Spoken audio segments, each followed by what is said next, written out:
अगर आप ज़िंदगी में कुछ भी पाने में असफल हो रहे हैं और बार बार आप कोशिश करते जा रहे हैं लेकिन आपको कामयाबी नहीं मिल रही है, तो कहीं ना कहीं बार बार डेस्परेटली यानी एक फ्रस्ट्रेशन के साथ आप कोशिश करते रहेंगे, तो आप खुद को ब्लॉक कर रहे हैं। आप अपने ही पाने की संभावनाओं को, पॉसिबिलिटी को, प्रोबेबिलिटी को आप कम कर रहे हैं। आपकी लॉ ऑफ अट्रैक्शन की टेक्निक में आप किस तरह से उस टेक्निक को फॉलो करें, उसमें दिक्कत नहीं है। मान लीजिए आपको एक भारी पत्थर उठाना है। आप बहुत ज़्यादा कोशिश करें कि वो पत्थर आपसे उठ जाए उठ जाए उठ जाए, लेकिन आपसे वो पत्थर उठ नहीं पा रहा है।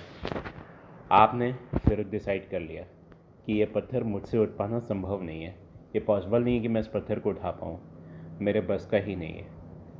वही कोई दूसरा इंसान आता है, वो एक दो बार पत्थर नहीं उठा पाता है, तो पत्थर से दूर चला जाता है, पत्थर से moves away from the stone, goes to some place else, और अपनी ताकत के लिए वर्कआउट करता है। अपने मसल्स के ऊपर, अपनी स्ट्रेंथ के ऊपर उस इंसान ने काम किया, और कुछ समय बाद उस इंसान ने उस पत्थर को उठा लिया और वो कामयाब हो गया। यही गलती, यही आपको मिस्टेक जो हो रही है, वो लॉ ऑफ अट्रैक्शन में हो रही है। आप अपनी इनर स्ट्रेंथ की यहाँ बात आ रही है, यहाँ बाहर आपकी फिजिकल स्ट्रेंथ की उतनी इंपॉर्टेंस नहीं है।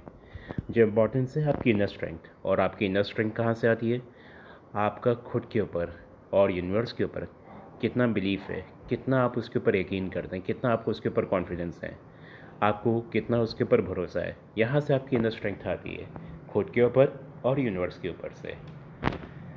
तो यहाँ पे आपको किसके ऊपर मेहनत करनी है? अपने अंदर की ताकत के लिए, ना कि बाहर की ताकत के लिए।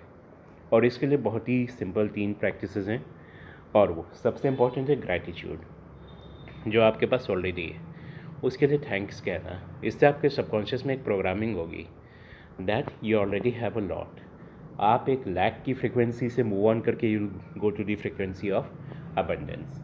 सेल्फ लव, खुद से प्यार करना, खुद को एक्सेप्ट करना, अपने लिए कोई भी टर्म्स और कंडीशंस नहीं रखना, अपने लिए कोई भी क्रिटिसिज्म नहीं रखना, और डेली मेडिटेशन। ये प्रैक्टिसेस आप दिन में ज़्यादा मत कीजिए, 20 to 30 मिनट्स, कोई घंटों आपको नहीं स्पेंड करने हैं। और if you feel that you don't have adequate time to do this, you are hugely mistaken. आपको ये समझना है कि जब आप ये प्रैक्टिसेस करेंगे, devoting 20 to 30 minutes to these practices, आपके दिन में 1 से 1.5 घंटे बचाना शुरू करिए। It will save minimum 1 to 1.5 hours for you through the day. तो ये प्रैक्टिसेस आपको डेली बस 20 to 30 मिनट्स आपको अपनी लाइफ में डिवोट करना है, उससे ज़्यादा नहीं। और उसके बाद ये याद रखिए कि आपको इस माइंडसेट से जीना है कि आप अपने हालातों के एक विक्टिम नहीं हैं, आप उनके गुलाम नहीं हैं, लेकिन आप अपनी ज़िंदगी के निर्माता हैं। आप एक क्रिएटर हैं जिसके पास पावर है। नमस्कार।